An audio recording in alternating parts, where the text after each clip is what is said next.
Alright, so welcome back guys, and welcome to this your first time here. I'm Vision here with Blind Entertainment, bringing you guys another video. Today I'm giving you guys my review for the 100 Season 7, Episode 7, The Queen's Gambit.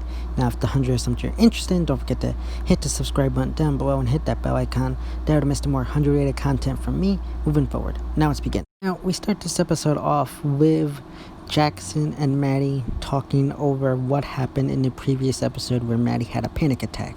Now, Maddie goes into talking about how she was scared about taking the flame back in Season 5 when Bellamy had her take it in order to save Cork, and taking it back in the previous episodes brought back all that fear and everything. Now, I'm okay with that. I'm still taking off points there. However, I still am saying that Maddie's anxiety feels just too much phoned in and forced. So I'm taking off points there. But we do get some nice back and forth between the two of them, as Maddie goes into her backstory, how she wasn't able to have like a normal childhood due to her parents hiding her night blood. And I really like that. And it gives some more in-depth look at Maddie, which I really liked. I just wish it wasn't connected to the whole PTSD thing. That just kind of rubbed me the wrong way. But then you got Amori and Jackson talking, and Amori has decided to go forth with this reunification program where she reunites the Knowles of the children of Gabriel with their families within Sanctum. So I really like that. It's a great move. And she invites John, who plans on going, and you got Jackson who talks with her beforehand because she needs DNA samples from him to help match up the children of Gabriel with their parents, and he brings up the whole thing of why she's doing it in regards to her being an outcast similar to them, as being like a mutant back on Earth. So I really did like that. And I think, again, brings more in-depth look on Amori as well. So I really like those Jackson scenes. I feel like the Maddie stuff was a little forced and still phoned in, but I still like them, and I'm still going to give them good points, just taking off a few due to the whole Maddie issue. Now, at the same time, you got Murphy, who is delivering sheiheda his meal for the day, and he ends up being caught up in a game of chess between sheiheda after being manipulated into doing so. And I really love these scenes between Murphy and sheiheda. Honestly, the sheiheda story has been my favorite story of the season, if not the entire series. And it's just been giving me really good vibes. So I really love these scenes.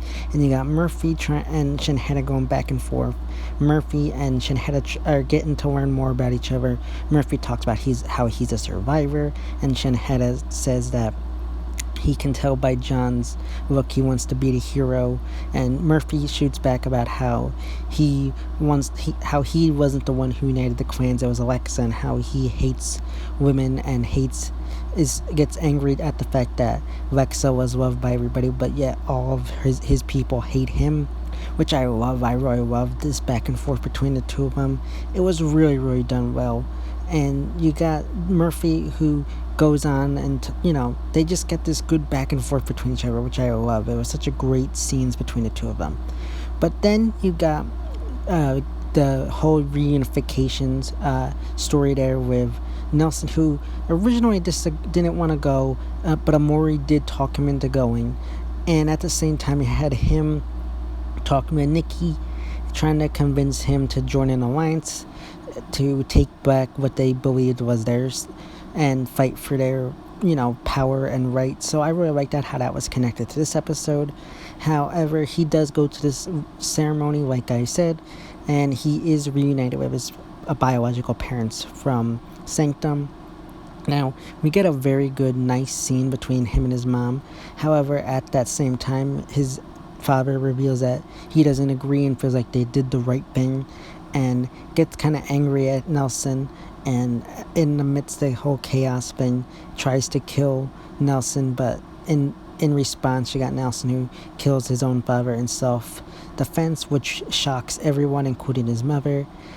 And at this point, this is where everything even turns even better, in my opinion. It gets even good, as right after that happens, you got Nikki and the Allegiance prisoners who storm the room and decide that it's time to take back what's theirs. Now, at the same time, you got Murphy, he's still playing chess with sheiheda, hears everything, and realizes that sheiheda has been holding them up, as sheiheda could have easily won their chess game but is still holding him back, and he tries to leave, realizing he's up to something. However, sheiheda grabs him and demands him stay, holding him down to the table, and threatens if he calls any guards, he will kill Murphy, which ties up Murphy, which I really, really loved.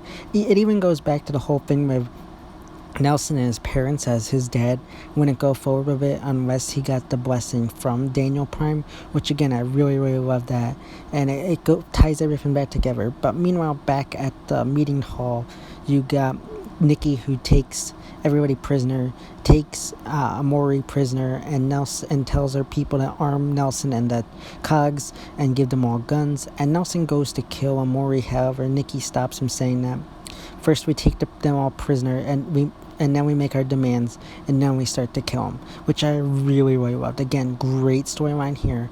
Loved it so much. And at that point, you have sheiheda, who allows Murphy to call for the guards and free him, at which point he does, and that's where the storyline ends. Again, love this storyline. I wish we could get more of it instead of this whole Bardo stuff, but overall, this was a really good story within this episode, and loved every single minute of it. Now, meanwhile, you got the story regarding our group Bardo. Now, you got Echo, who's remembering back to when her and Bellamy's first fell in love during their time in the ring.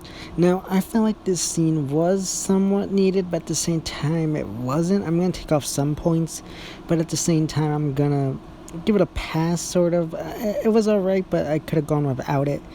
But then we jump forward in time, and you got Echo, who is still reeling from the death of Bellamy, and along with Octavia, and you got the two of them who try to comfort each other, and in a way they kind of reconcile, as Echo still looks at Octavia a different way due to the fact that she learned what Octavia told Hope about her being the bad guy in all their stories. And I really did like this to an extent. And then you got Octavia, who ends up comforting her, and the two of them kind of reconcile in a way. I don't know, again, a little bit too soon, but at the same time I'm okay. But definitely going to take off some points, because it just, I don't know, I wasn't big on this. But then you got the whole story regarding Hope and Diosa.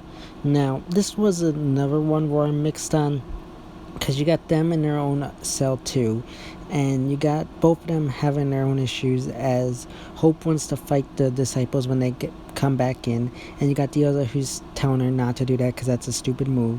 And you got the two of them who have some really good and interesting back and forth, as Diosa is upset that Hope now knows everything that she had tried to keep hidden from her, as she wanted to keep it secret from her because she didn't want Hope to look at her in a different way than she had in the past. And she's also dealing with the fact that Hope is now grown up, as she feels like it was just a few weeks ago, especially given the time dilation issues where Hope was just a kid and now she's a grown-up adult who is a fighter, which she didn't want happen to her daughter. So I really love that. And you got Hope, who's also dealing with the fact that she lost her childhood with her mom. Again, really, really good stuff. I probably like this one over the whole over the whole Echo and Octavia stuff, but you still got Hope, who wants to fight back, and you got Diosa, who tells her that if she can beat her in a fight, then she'll help her fight back and go through with it. However, you got Hope, who ends up losing the fight, and the two of them decide that, they're just gonna wait it out and see what happens. Now, meanwhile, back in the other cell with Octavia and Echo, Octavia begins to realize that they're actually not prisoners there, but they're actually being recruited into disciples to fight their last war with them. And at this point, you got Echo, who ends up scarring up her face and decides that, this is what they're gonna do.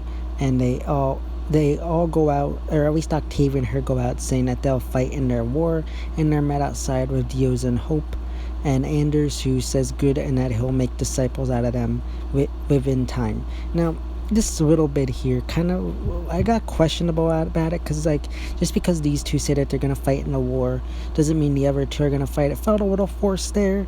At the same time, I'm going to give it a pass, but also I think it's a little bit forced, but it was alright. I'm not a fan of the Bardo story, if in my honest opinion. and this one was just okay, like with most of the other Bardo stories. Now, last we got a little story regarding Gabriel. Now, unlike with Octavia, Echo, Dioza, and Hope, he was not taken prisoner.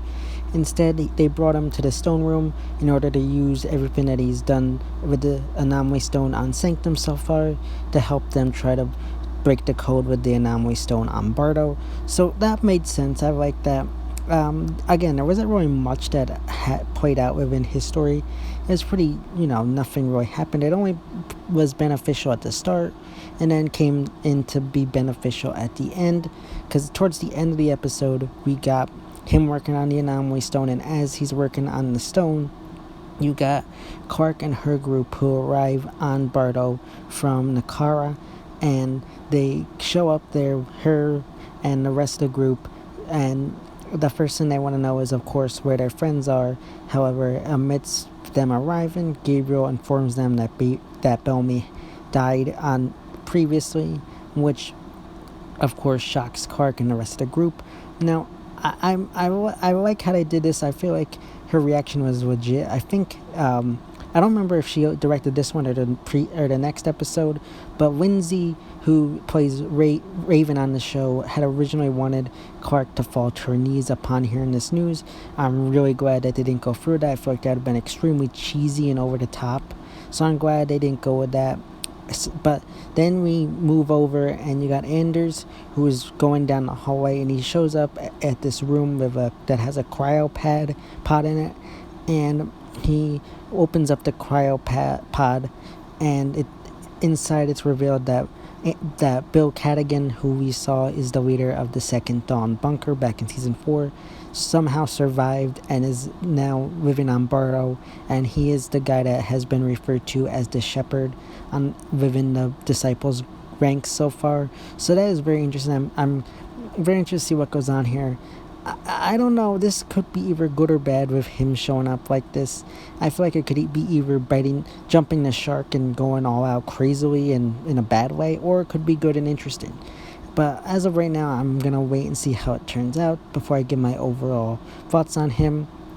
Now, for this episode, I'd probably give it an 8.5, maybe an 8 to 8.5. Again, the Bardo stuff I just don't care for. It's just boring, and I just don't care about it. Meanwhile, the stuff with sheiheda, Murphy, and the rest of the Sanctum story, I love it all. I wish we could get more of it, but we just keep jumping to Bardo, and I wish that Bardo just didn't exist. Although maybe we'll get more and it'll turn around for me, but right now it just doesn't do much for me. So yeah, guys, that's my review of the 100 Season 7, Episode 7, The Queen's Gambit. As always, if you like this video, don't forget to give it a big thumbs up and share. Don't forget to hit the subscribe button down below and hit that bell icon. That way to miss more 100 rated content from me moving forward. And you can go follow me on Instagram and Twitter, which are linked in the about section of my YouTube channel. As always, it's my Vision here with Blind Entertainment, and I'll see you next time.